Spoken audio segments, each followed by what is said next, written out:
کہ غیبت اس کی کتنی جو ہے وعید ہے. کیا فرمایا کہ میں نے دیکھا کچھ لوگوں کو یخمشون وجوہہم وصدورہم کہ وہ ان کے بڑے بڑے ناخون ہیں، تانبے کے ناخون، وہ اپنے چہروں کو اور اپنے جو ہے سینوں کو نوچ رہے ہیں، اپنے آپ کو زخمی کر رہے ہیں، اپنے چہروں کو زخمی کر رہے ہیں، اپنے سینوں کو زخمی کر رہے ہیں. میں نے پوچھا من ہؤلاء یا جبریل، جبریل کون لوگ ہیں یہ لوگ ایسا کر رہے ہیں؟ کہا کہ وہ لوگ ہیں جو دنیا کے اندر اپنے بھائیوں کی پیٹھ پیچھے ان کی غیبتیں کیا کرتے تھے، ان کو اپنے آپ کو زخمی کر رہے ہیں.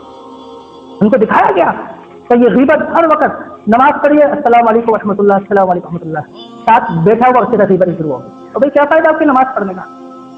ابھی اذکار بھی نہیں کیے ہیں. اچھا مسجد کے اندر نماز پڑھنے والا بندہ جو مسجد میں نماز پڑھ رہے ہیں وہ آپس میں غیبت کر رہے ہیں، ان کے خلاف وہی ان کی مسجد میں ان کے ساتھ ان کے پاؤں کے ساتھ پاؤں ملا کر نماز پڑھتے انہیں کے خلاف. یہ کیا حالت ہے ہماری؟ یہ کیا کر رہے ہیں ہم؟